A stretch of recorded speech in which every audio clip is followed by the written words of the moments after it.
Okay. ಇದೆಲ್ಲ ಚೌಳೆ ಇದೆ ರೀ. ಇಲ್ಲಿ ನಿಮಗೆ ಅಡಿಕೆ ತೆಂಗು ಬಿಟ್ಟರೆ ಇನ್ಯಾವುದೂ ಆಗುತ್ತೆ, ಆಗಲ್ಲ ಅಂತಲ್ಲ, ಮಧ್ಯಮವಾಗಿ ಆಗುತ್ತೆ. ತುಂಬ ಫೈನೆಸ್ಟ್ ಅಂತೇನು ಆಗೋದಿಲ್ಲ.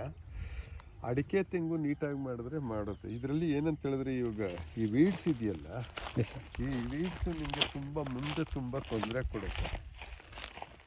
ಇದು ಏನು ಮಾಡಬೇಕಂದ್ರೆ ಇವಾಗ ನೀವು ಲೈಟ್ ಡಿಗ್ಗಿಂಗ್ ಕೊಟ್ಟು, ಈಗ ಗಾಳಿ ಶುರುವಾಗುತ್ತೆ ಅಂತ ಹೇಳಿದ್ರೆ ಮೇ 25ಗೆ ಮುಂಗಾರು ಬರ್ತಾಯಿದೆ. ನಮಗೆ ಮೇ 28ಇಂದ 1 ಮಂತ್ ಬರೀ ಗಾಳಿ ಗಾಳಿ ಗಾಳಿ ಇರುತ್ತೆ.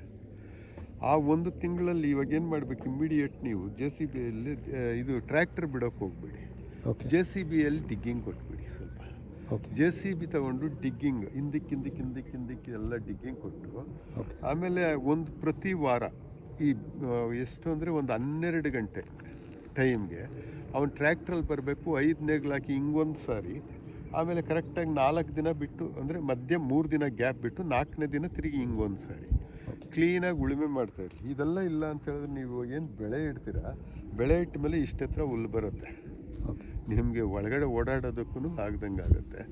ಅಷ್ಟು ಮಾಡಿಬಿಡಿ. ಈಗ ನೀವು ಆಮೇಲಕ್ಕೆ ಇದನ್ನು ಪ್ಲ್ಯಾನ್ ಮಾಡೋಣ. ಸರಿ, ನಿಮ್ಮದು ಇಲ್ಲಿ ಬಂದೇ ಪ್ಲ್ಯಾನ್ ಮಾಡಬೇಕಾಗುತ್ತೆ. ಸರಿ ನೋಡಿ, ಇಲ್ಲೆಲ್ಲ ಗರಿಕೆ ಸಿಕ್ಕಾಪಟ್ಟನೆ ಇದೆ ನೋಡಿ, ಇದೆಲ್ಲನೂ ಇದೆ. ಇದು ನೀರು ಎಲ್ಲಿಂದ ಬರ್ತಾಯಿದೆ? ಇದು ಅದು ಕೆಲವು ಪೈಪ್ಸ್ ಕಟ್ಔಟ್ ಆಗಿದೆ, ಹಳೆಯವ್ರು ಹಾಕಿದ್ದು. ಅದೆಲ್ಲ ತೆಗೆದುಬಿಡಿ, ನೀವು ಹೊಸದಾಗಿ ಪೈಪ್ಲೈನ್ ಮಾಡ್ಕೊಳ್ಳಿ. ಯಾಕೆಂದರೆ ಅಲ್ಲಿ ಒಳಗಡೆ ಏನೇನಾಗಿದೆ ಗೊತ್ತಿಲ್ಲ, ಅದೆಲ್ಲ ತೆಗೆದಾಕ್ಬಿಡಿ. ಅಲ್ಲಿ ಮೇಯ್ನ್ ಡಿಗ್ಗಿಂಗ್ ಮಾಡಿದ್ರೆ ಅದು ಹೊರಟು ಹೋಗುತ್ತೆ. ಎಲ್ಲವೂ ಇದೆ ರೀ, ಪರ್ಮನೆಂಟ್ ಫೀಲ್ಡು ನಿಮಗೆ. ಗರಿಕೆ ಎಲ್ಲ ಕಡೆ ಇರೋದ್ರಿಂದ ನೀವು ಇಮಿಡಿಯೇಟ್ ಡಿಗ್ಗಿಂಗ್ ಕೊಟ್ಕೊಬಿಡೋದು ಒಳ್ಳೆಯದು. ಆಮೇಲೆ ಪರ್ಫೆಕ್ಟಾಗಿ ಅದನ್ನ ಉಳುಮೆನೂ ಮಾಡ್ಕೋಬೇಕಾಗತ್ತೆ. ಅಷ್ಟು ಮಾಡಿಕೊಂಡ್ರೆ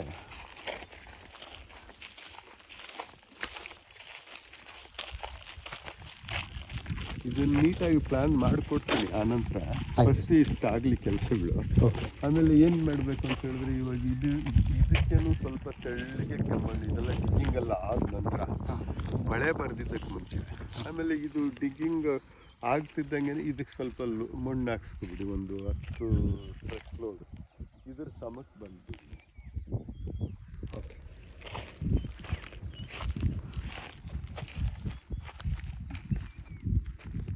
ಸ್ವಲ್ಪ ಚೌಳಿದೆ, ಚೌಳಿರೋದ್ರಿಂದ ಸ್ವಲ್ಪ ಇಲ್ಲಿಂದನೂ ಹೈಟ್ ಮಾಡ್ಕೊಬಿಡಿ. ಬೋರಲ್ಲಿ ಇವಾಗ ನೀವು ಮಾಡಿಸಿರೋ ಬೋರ್ ಇದೆ? ಹೌದು ಸರ್, 2 ಬೋರ್ ಮಾಡಿಸಿದ್ದೀವಿ. ಅಲ್ಲೊಂದು ಇಲ್ಲೊಂದು. ನೀರುಗಳು ಸಿಕ್ಕಿದೆ 800 ಅಡಿ ಮತ್ತು 900 ಅಡಿಯಲ್ಲಿ ಸಿಕ್ಕಿದೆ. 1000 ತನಕ. 600, ಇದು 600ಅಲ್ಲಿ. ಆ ಕಡೆ ಮಣ್ಣು ಬೇರೆ ಥರ ಇದೆ ಸರ್. ಅದೇ ನೋಡೋಣ. ಇದಂತೂ ಇಲ್ಲಿ ಇದಿಷ್ಟು ಕೆಲಸ ಮಾಡಲೇಬೇಕು. ಓಕೆ, ಇದು ಗ್ಯಾರಂಟಿನ ನಿಮ್ಮ ಪೈಪ್ ಹೊಡೆದೋಗಿ ನೀರು ಬಂದಿರೋದು? ಹೌದು ಸರ್, ಅದು ಮೊದಲು ಡ್ರಿಪ್ ಪೈಪ್ ಹಾಕಿದ್ರು. ಯಾಕೆ ಸರ್ ನೀವು ಏನು ಅದು ಅಕಸ್ಮಾತ್ ಕೆಲವು ಜಾಗಗಳಲ್ಲಿ ಇಂಥ ಕಡೆ ತಲುಪರಿಗೆ ಅಂತ ಬರುತ್ತೆ, ನೀವು ಅಲ್ಲಿ ತೋಡ್ಕೊಂಡ್ರೆ ಅಲ್ಲಿ ಬಾವಿ ಮಾಡಿದ್ರೆ ನೀರೇ ಬಂದುಬಿಡುತ್ತೆ. ಓಕೆ, ಅದು ಯಾವುದೋ ಇವಾಗ ಸುತ್ತ ಆ ಬೆಟ್ಟ ಈ ಸುತ್ತ ಇವೆಲ್ಲ ಇದೆಯಲ್ಲ, ಇದರ ನೀರುಗಳು ಹೋಗೋ ದಾರಿಗಳವು. ಅದು ಯಾವಾಗಲೂ ಹಂಗೆ ತೇವ ಇರುತ್ತೆ. ಈ ಪೈಪ್